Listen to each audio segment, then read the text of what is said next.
Oh, the vanity. How personal biases ruin the best intentions. She calls it biases, I call it biases. I don't know what's right. I'm Hardy, founder and managing director of a company called Z Insights. We conduct market and design research to help inform the stuff that you're building. We don't build it, we don't decide what you should build, but we want you to approach it in a smarter way, so we equip you with that information. My name is Krystal Webber. I lead design globally for the Blockchain Services Division at IBM. So I'm here with my design hat on today, but certainly if anybody's interested in blockchain and wants to chat after the session, I'm more than happy to do that as well. And if you're tweeting, live tweeting, you've got the Vanity and it's our hashtag, and then hashtag DrupalGovCon is of course the conference. So why are we here? Why are you here? First off, we want to find a partner, and then Krystal's going to go for an exercise. So at IBM, we prefer to show you versus tell you. So I'm going to have us do a quick little exercise to kind of demonstrate the concept that we're going to be talking to you today. So I'm going to ask you to find a partner, just somebody sitting nearby, just kind of double up. It's okay if you're sorry. Come on, yeah, it's fine, come on in.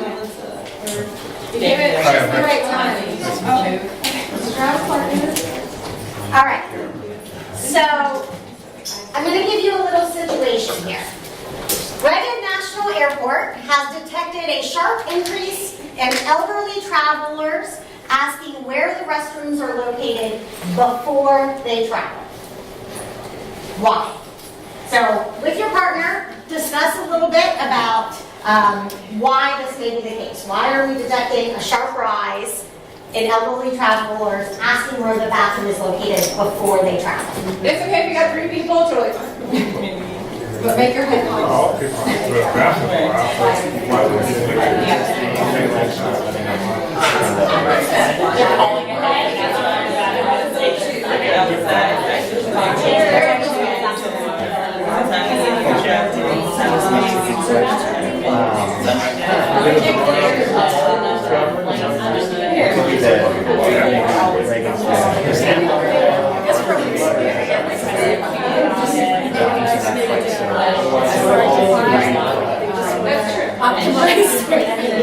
It could be that it's not increasing traffic, it's just the bathrooms are getting smaller, places so they want to go. Or it could be news stories that say that there's more delays. They want to make sure that they're ready. Yes, and I was thinking this is still bad flight attendants, so they just want to stay out of the way. Hopefully nobody offers me guidance.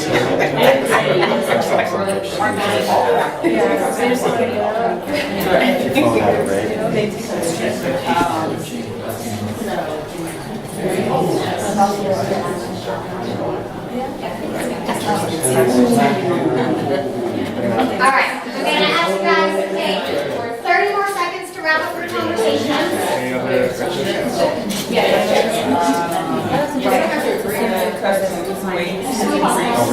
You do not have to build consensus.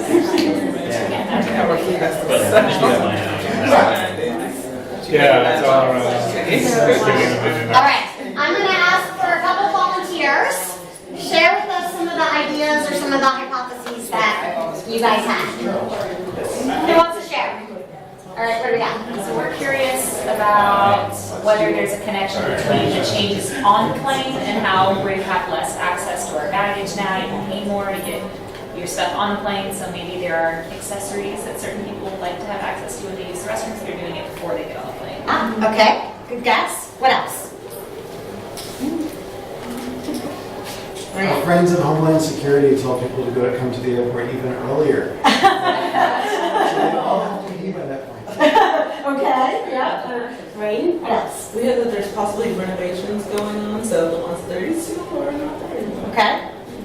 I thought maybe there was a lot of news stories about airport and airline delays, so they're a little concerned about the time frame. Okay. Anything else? Yeah, what else? Another one that we had is that there might be an uptake of people traveling with grandchildren, so. Want to be prepared for that? The one we came up with first is like just poor signage.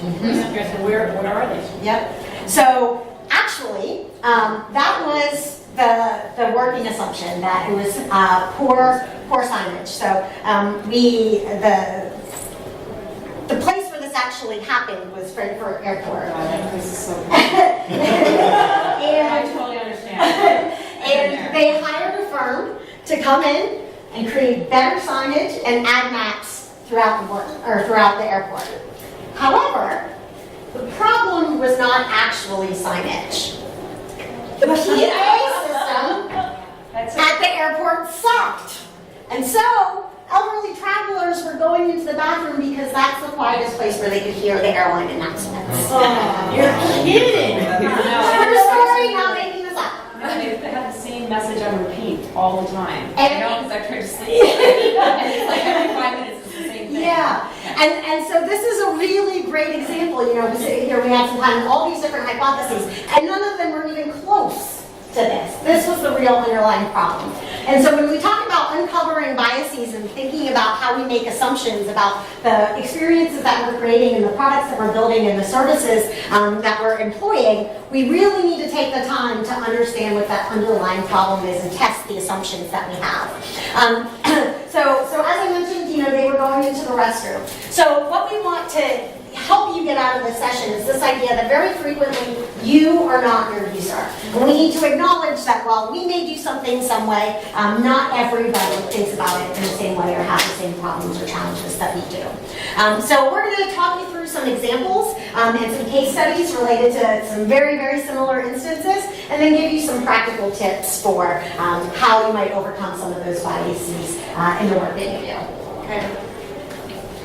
So we blended some private, kind of private corporation, corporate entity examples with some examples that are from government entities. So starting with this, you have the wide world of vendors, and you have small business owners. Vendors want to sell to small businesses. They're building products, they're launching products. Why is that?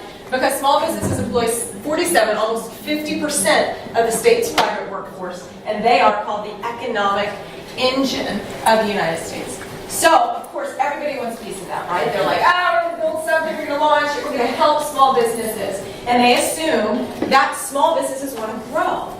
They're like, grow your business, get bigger, realize the success. You started this. This is your baby. So they make these assumptions about small businesses. I know you've seen these, especially if you've ever owned your consulting practice or your freelance gig. You get these all the time. However, studies have shown that most small business owners are happy staying small. That 88% of them aren't interested in growing a big business. So what they did was people who were marketing, people who were creating products, they put themselves in the shoes of the small business owner without talking enough to the small business owner. And so this is an example of where you make assumptions, but your assumptions, are they going to sell a product? Are they going to create an experience that's going to be valuable? Or are you wasting your time and energy on creating something that's not going to resonate? So the first thing we want you to think about is, are you offering something that your end users actually want and will use? Because you can think there's a solution, but you may get it a little bit wrong if you don't ask the right questions. So do they actually want it, and will they actually use it? This is another one. So I worked for a Medicaid managed care company in my first 4 years of my career. Spanish and English, working with indigent populations, children, you know, all kinds of people that were navigating complicated health care. And so one of the things that was occurring that we saw is 30% of all emergency department visits in the U.S. are non-urgent, right? So they are for preventative care, or they're for ear infection or whatnot. And most of the people who go to the ED for those have insurance. So I was working for a Medicaid managed care insurance company.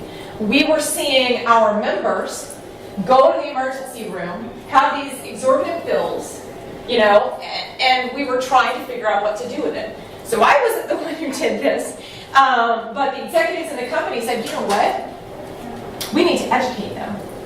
We need to educate them because they just don't know. They just don't know they should be using the emergency room.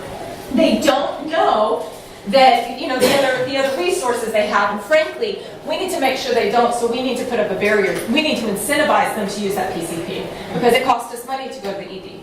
So what they did was they made me do this. I'm quoting myself. I'm quoting myself. I'm calling you about an emergency room bill we received. ER use for non-emergent conditions isn't covered by your plan, so you will be responsible for the bill. You can call the hospital to coordinate payment, call our nurse line next time you have an after-hours care need, and connect with your PCP next time you need care. This is me picking up the phone, calling indigent population, saying that $330 bill, you're responsible. We're creating an obstacle because we think you need an incentive. We're educating you to show you what resources are there. But what studies have shown is that's not the problem. It's not just education. Barriers to accessing primary care include lack of transportation, inadequate appointment times, and those are common reasons for non-urgent emergency department use. So they can't get to the doctor because there are no appointment times, these are hourly workers or whatnot. I have something to add on to Go what for you it. had to say. Back when I was contracting before I got my permanent job, I had an Obamacare health plan. And so the doctor that I went to see actually had a list of appointments that were available for people with non-ACA care and people that had ACA care.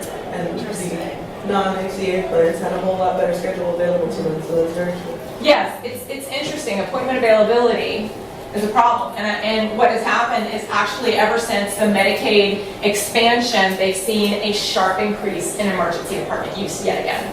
For insured people. These are not just uninsured people. The Journal of Ambulatory Care Management, 60% of non-urgent ED patients felt like the ED was more convenient than their PCP. Because of the clinic, because there's a doctor, because they can't get an appointment, because once again, they can't get transportation. They don't have a vehicle. Or they live in a rural community and they can't access the clinic because they live so far out. And so if you look at ED use in rural communities, it's actually more common than in urban communities. So once again, we think about how many uninsured are in that ED, how many people just don't know, how many people are in urban situations and are just going constantly to the emergency department. All of those things were wrong. And they made an assumption on what was needed, and it didn't change the problem. And so what could they have done? Well, they could have provided transportation vouchers and connected people with transportation. This is your bus line, this is what it looks like. They could have provided the nurse line and done more education about the nurse line, or somehow connected with doctors or the ER to communicate that more effectively and more efficiently. They could have extended clinic hours. Why didn't they have extended clinic hours? They just didn't do that, and so that was inaccessible. And emerging technologies like telemedicine, especially in rural clinics where it's difficult to actually get doctors to actually commit to rural clinics. How can you employ telemedicine as a solution to get people to have care either from their own home on their mobile device? Is that an option, and could it be employed? You can come on in if you want. So how many of you guys are from the DC area? Yeah, most of you? Okay. How many of you guys vacation at Delaware beaches? Go to Rehoboth or Bethany. So I grew up in Sussex County, Delaware. So right from that area. How many of you know how you drive through the middle of nowhere to get there from here? Yeah, everybody? Okay, so my mom is a nurse practitioner. She's a partner in a medical practice. And we're actually doing this thing, understanding that extended hours using telemedicine is a better solution for those rural populations. That middle of nowhere where you drive through, I lived that growing up, and my mom does that now. And so taking these things into account and understanding the circumstances in which your patients or your users are coming into is really critical in creating a solution that works for them. So I guess, there's one more slide. I guess the next question we want you to ask as you're ideating and designing and building is your solution designed to practically address the actual needs or journey? How many questions have you asked before you build to understand what the practical application would be and what the actual needs or journey is? All right, so I knew we were going to do that. So we are going to give you an example now from the private sector. So I'm going to talk a little bit about Apple and about JCPenney. So this is Ron Johnson. I'm going to tell you the parable of Ron Johnson. He was an SVP at Apple. He handled the retail store experience from 2000 to 2011. He established the entire concept that we know for Apple stores. He came up with the idea for the Genius Bar, and Apple broke a record for the fastest retailer to exceed $1 billion, and he did that in less than 2 years. So super, super successful. He made Apple stores the #1 retailer per first square foot of retail space. Tremendously successful at Apple. Can't we just say, like, hold on, that's beautiful. Isn't that lovely? Do you not want that on a postcard, sending it to your family, saying, we have an Apple store? I mean, what a great job. Yeah. So Ron Johnson got the opportunity to go to JCPenney. And he became the CEO of JCPenney. He was there from November 2011 to April 2013. And he was massively successful at Apple, having an upscale experience for customers. And so he decided to take JCPenney upscale. He had done something at Apple that worked really, really well, became the #1 retailer. He said, I know what we need. Well, for Ron Johnson, lost $4.3 billion in his first year, and his sales dropped 25%. JCPenney customers are not the same as Apple customers. And JCPenney customers were shopping on value, and they looked for the sales. And they were coming in at certain times a year, back to school shopping, white sales over Memorial Day and Labor Day. And so his assumption that all customers would want the same type of high-end experience that he had at Apple was wrong. And furthermore, he stuck to this so strongly, he didn't take any time to test this concept. He argued that testing would have been impossible because the company needed quick results. Well, he got quick results in the form of a $4.3 billion loss. And a number of industry analysts weighed in, and Bill Ackerman in particular, he said there was too much change too quickly without adequate testing. And so we use the parable of Ron Johnson to help you understand that you want to test your solutions with small audiences before implementing them at scale. How can you take a little piece, a smaller group, a smaller audience, and test your concept before you spend the money to take it at scale? Because if you're operating under the wrong set of assumptions, you could potentially lose an awful lot of money. So the next example we have is actually IBM Watson working with Medtronic to create a diabetes app and diabetics. So here's their app. Their app was designed to improve medication adherence, to reduce the symptoms by helping people control their health, helping diabetics take control of their health. So here you have, hi Brett, welcome to Sugar IQ. Think of me as your personal diabetes assistant. In this app, you and I are partners.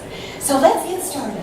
So this is what they created, and this is what they said, their quote, we're bringing the power of AI to the everyday lives of people with diabetes.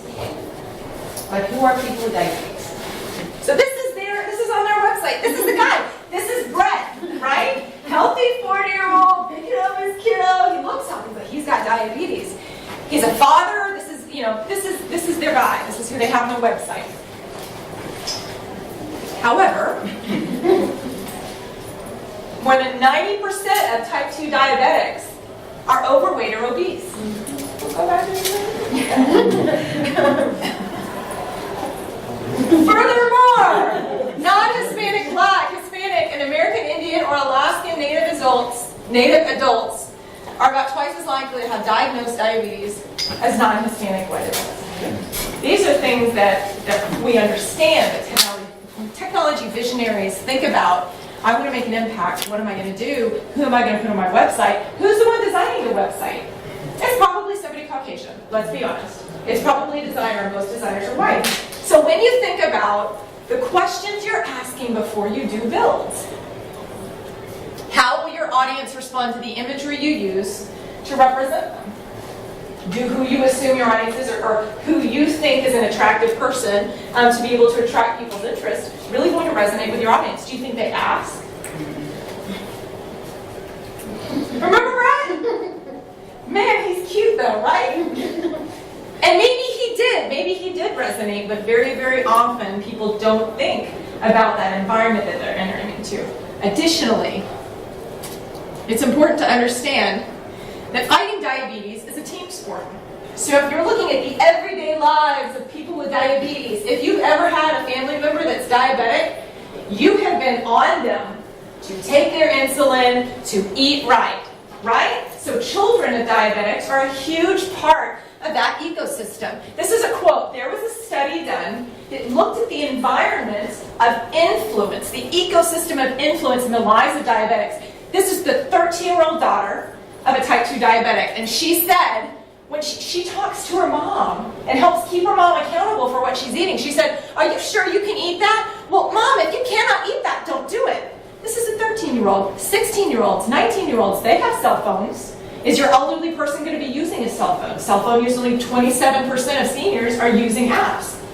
And so when you think about the majority of the people who are actually diabetic, what their culture is and their culture of technology use, and their ecosystem of care, Medtronic did not have an influencer strategy to be able to share that information with family members. They were missing a big piece of the puzzle. What is the culture? What is the ecosystem? And how am I reaching it? What is the audience's environment of influence? Who's talking to that mom?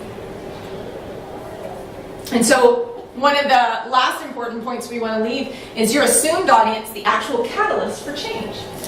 So if you have something you're building or you have something you're developing, just because your end user or the one you want to reach, the one you want to change, they may not be the ones that are going to drive their own change. What's the environment or the ecosystem of influence? We got to change the design process. The way it works today is theoretically it's supposed to be working because you're very, very smart people making very smart assumptions, but in many cases they are wrong. Yeah. So we want to give you some practical tips. We've got 4 to get you started, and then we're going to talk a little bit about what we do. Me being with IBM, I'm on the enterprise side. So we've got budget and processes and lots of different things that we can do at scale. Annie owns a small business. What she does is a little bit more scrappy. So we'll talk about what you can do both at an enterprise scale and then also at a much smaller scale as If well. you have a limited budget, I'm a girl. If you have millions of dollars, she's a girl. So we're going to talk about the different solutions we employ. Yeah. So a few things. So first, we're going to ask you to consider your assumptions to be hypotheses versus fact. And acknowledging those assumptions up front is really important. And we encourage you to test those assumptions along the way. It's part of our methodology that we use at IBM Design in identifying assumptions early and then testing assumptions along the way.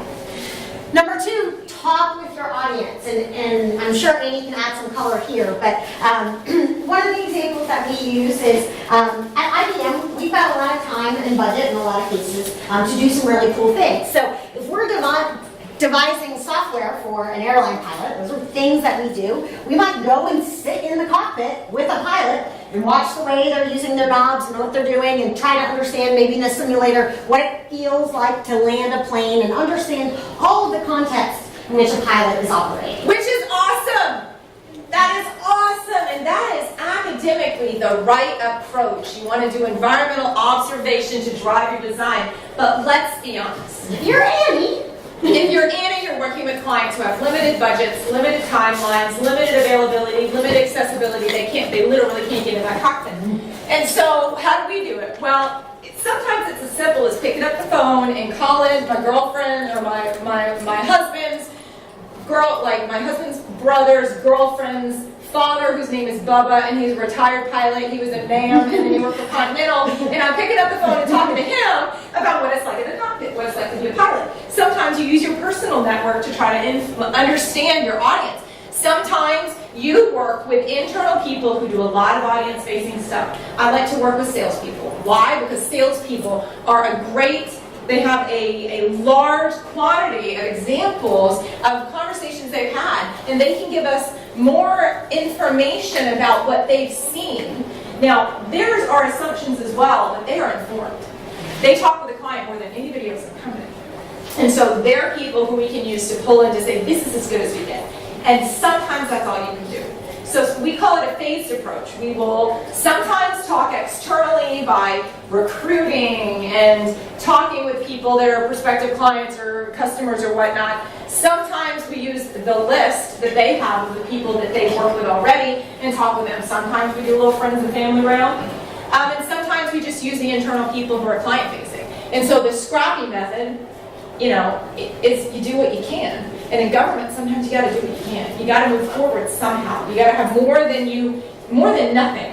And what does that look like? These are some of the things that we employ to get more than nothing to build on. If you connect with Annie on LinkedIn, and we would encourage you to do so, you are likely to see at some point something in your LinkedIn feed that says, do you know X type of person? Or are you X type of person and would be willing to talk to me for 30 minutes? Because sometimes it is mining those personal networks the fastest, easiest, cheapest way to get something instead of nothing. I'll give you $25 Amazon gift card. I mean, that's cool. I'll buy you a cocktail next time we're in town. That's fine.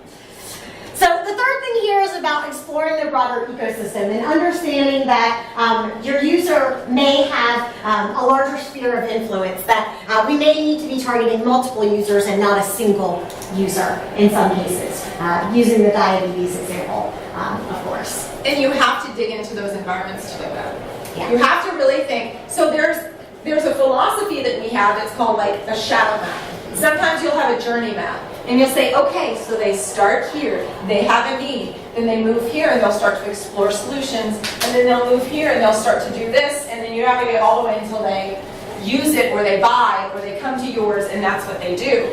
That's an ideal. So you have to talk to people to create what's called a shadow map. A shadow map identifies the barriers to doing them. So you can overcome the barriers. It's not, this is where they go, then this is how they migrate, then they evolve until the end. It's like, this is where they go, and this is where they stop, because there's this other thing. So we got to overcome this obstacle, not just create a narrative or create content. What is the biggest obstacle? That's the shadow of your ideal map. So it's important for you to think about, not just think about your ideal situation, but question that and say, okay, what's real? What's real? What's really going on? The final and most important thing is putting on your user's shoes.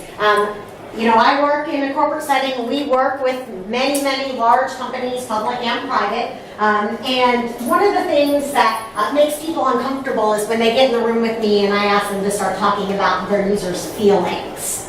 But empathy is a really, really key part of overcoming assumptions and designing meaningful experiences. And so you'll hear us all the time at IBM and IBM Design talk about empathy for the enterprise and the people that work within an organization and the kind of things that they do, in addition to end users who are trying to serve and service. And empathy is a really huge, huge part. So my first job, as I mentioned, Medicaid managed care, working with indigent populations, working a lot with Spanish speakers. I speak Spanish. But I came from like Caucasian, educated, upper middle class, like environment, thinking I knew everything, working on all these assumptions. And what happened is I didn't know how to, I was teaching prenatal class, 23, out of college, no kids, talking with these women, teaching a prenatal class. And I didn't really understand their journey. I didn't ask because they gave me a job. I'm like, all right, you know, I can teach this. This is what I do. But it wasn't until I had kids myself that I'm like, this is what it's like to have a newborn. This is a community you need. And so the education that I was providing, I made a lot of assumptions, and they were wrong assumptions, and I think about all those women I could have helped better if I'd asked them questions. In Spanish and English. Culturally very different. So I want to leave you with a couple things. First thing is around a really easy workflow to keep in mind. So at IBM Design, our philosophy is a bias toward action and everything is a prototype. And so our workflow looks like this. We call this the loop. Observe, reflect, make. And our philosophy is that the first thing that we need to do is observe our users. Then we need to reflect on that and understand how that's going to impact whatever sort of solution we're creating. Then we need to make something and get it out in market. And that doesn't always mean some sort of digital product. We do a lot with services and many other types of solutions. But then we need to go back and reflect on what we made and make sure that we've met the needs that we expected to. And then we need to observe users using what we've created. right? And once we've seen them using what we've created, we need to reflect on what we did well and what we didn't. And we need to make and iterate additional changes to that and go back through that process over and over and over again. So observe, reflect, and make is a workflow that allows you to iterate very, very quickly, but also keep your user in the center of your mind and at the forefront of what you're creating. Krystal says this great thing. She says the way we consider it is everything is a prototype. So you launch, it's a prototype. You're testing it. You test it, you iterate. This is a new prototype. You pull it back, you test it, you iterate it. And as she talks, I don't know if you feel the same way, it sounds expensive. You know what I'm talking about? The back and forth, the back and forth, the back. My clients have time for like a little bit of research and then they're launching something. And they're gonna put it in the market. And frankly, I never recommend that.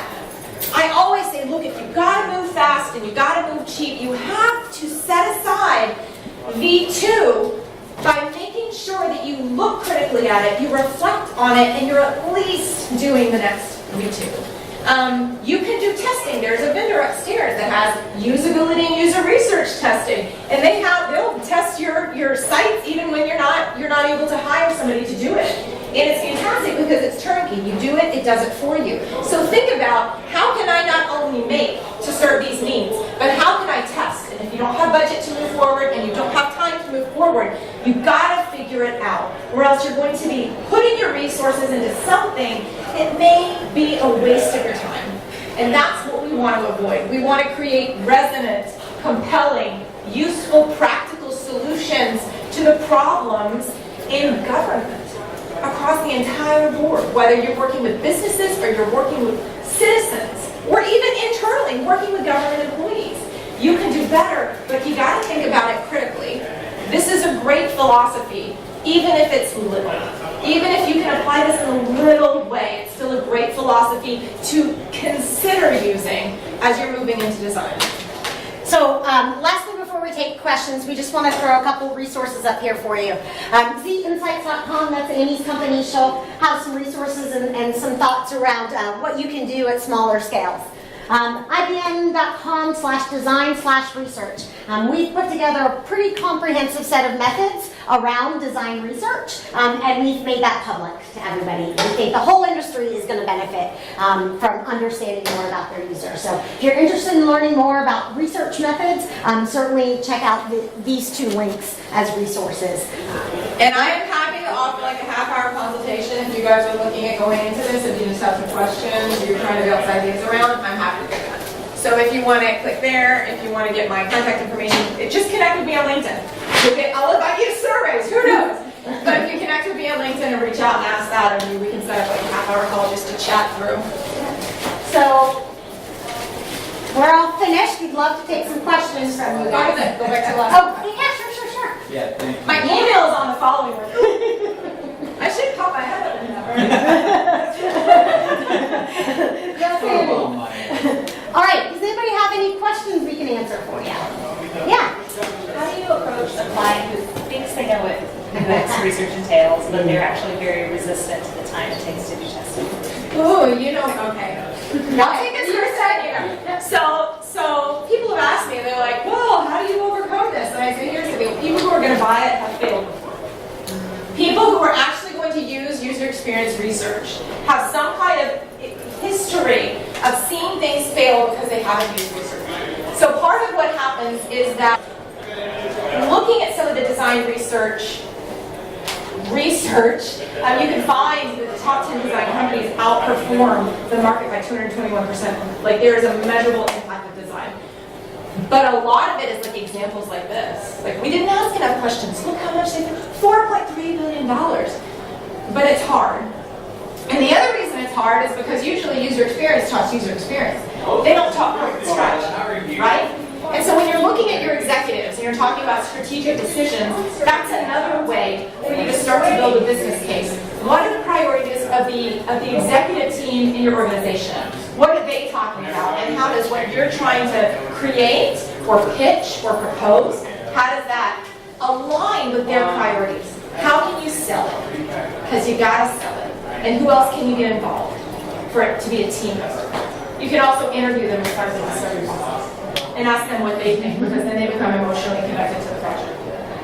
And I would say, you know, our experience, I'm sure Andy would say this too, is the majority of clients are resistant. They don't want to spend the time, they don't want to spend the money, and they think they know best. That's everybody that we talked about today, right?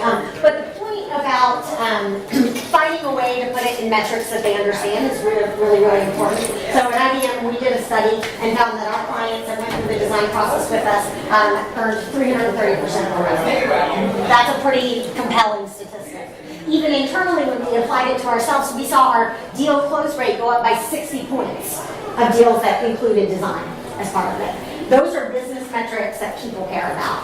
And so understanding what some of those decision factors are and being able to support that quantitatively is always fantastic. That information's not always there, but it's a good resource when you have a client that's adaptable to that. But like cocktails today, like going and hanging out, and meeting people, do you do business cards and say, hey, how have y'all done this? Have you been successful? Generating government-based case studies can be another enormous thing. And you have resources here of people that are passionate, people who are in design and in that field, and people who very likely have some great examples of how they've succeeded or failed based on their approach to research. So this is a good thing too. Like follow up with people, look at the list if you can, go to some of the sessions that are relevant, and stay late, and drink cocktails, and stay late. All of those things will help you have those conversations. What else? Any other questions? Yeah. Maybe it's a little bit outside the scope of this talk, but one of the issues for us is we've been going through this process, and the issue is actually almost not so much asking the questions, because we have questions to ask, but who we ask them of. Yes. And so where do you go if your audience is so diverse and everyone has different needs and requirements and they're directly in conflict with each other? Like, have you... Can you give me an example of that conflict? Okay, so for example, you know, so I'm here in the NIH, we've got folks who are scientists and we have folks who are looking for health information, and they have different interests in what information they get, how they get it, what is included with it, you know, does it need to be easy to read and easily accessible, or does it have all the detail, does it have all the outside links to things? How does our stuff interact? And it's distracting for others, but if it's not there, then these other people get upset, I can't find what I'm looking for. I'll let her answer that. and then I'll follow up. I have an answer, but I'm going to be a little loud. So at the most basic level, I assume you're talking about digital experiences, Yes. and you're talking about, we typically would design multiple views for multiple personas. So we would understand what individual personas needed, and we craft those. So maybe you had a scientist persona and you had somebody else or what have you. And we might present multiple views of the same information. We may tie it to a login, to a username and password, to a certain set of criteria. We may also maybe have one experience for it, but a toggle for the types of ways that you can view information if there's multiple types of views. But the biggest thing is we would go back and we would try to segment our audience. One of the things, and I'll let Annie talk a little bit more about this, is when we're segmenting our audience, we're very careful not to do it by demographics, but to do it by cycle. Yep. So really, really important key piece here is what is the mindset of the persona? What is the context in which they're operating? This is where that contextual inquiry, going and sitting in the cockpit with the pilot, really makes sense. Going and following a scientist around for a day and seeing how they're working on the computer and the information that they're pulling completely changes the way you think about developing the experience for them. So segmenting your audience on psychographics versus demographics and offering different tailored types of views based on that is a really good option in those sorts of situations. Yeah, and if you have, like, I'll use the concept of revealing a little bit more, the learning account. So if you learn more and then you can reveal something on the same page, it's a lot more information as compared to just giving a simple site. Or the persona based, like being able to create and present a distinctive, different web experience for different personas. Sometimes it's hard to tailor that because the audience, like using a login, that's what you're talking about in public. It's going to be public, and yeah, it's got to be all for, you know. Exactly. What you can also do is you can have them self-select, say I'm interested in a light box, or at the top you can have different people who say this is what I'm interested in, like in a sub-nav or a nav, and when they click on that, that's what the site goes like. But to your point, so we did a project with Charles Schwab International. They wanted us to build personas because they were building websites. They're like, well, we have our Asia website, and we have our, we have a website for Hong Kong, and one for China, and one for Australia, and one for Latin America, and one for Europe. And I'm like, all right, that's cool. And they're like, we need you to do and build these personas. Asian persona and the Latin American persona. And what we found was that there wasn't just an Asian persona and a Latin American persona. Those were the same persona. Because Asian investors, Chinese investors specifically, have a lot more in common than Latin Americans, both of which have like crazy economies, both of which have very specific needs, they're risky investors. That's one. And then you have your Hong Kong and Australian and German, French, Spanish, European investors. That's another way. And so when you think about it, that's the idea of bucketing by psychographics. Because you'll have people who think and learn in a specific way, and that may be more important than the actual exact title that they have. So that's another way to think of it. Also, just one little thing. Sometimes I will dig in and I'll say, this is who I think that my audience is, and this is who I think is actually going to use the site.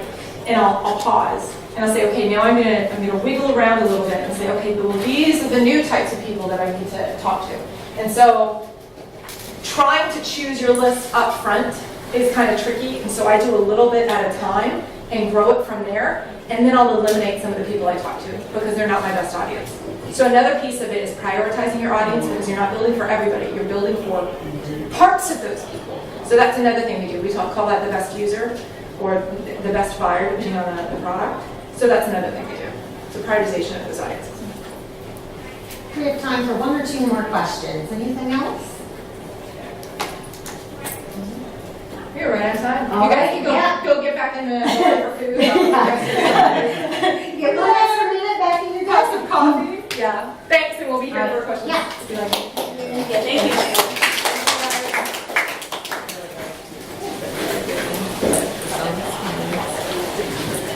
Just figuring it out.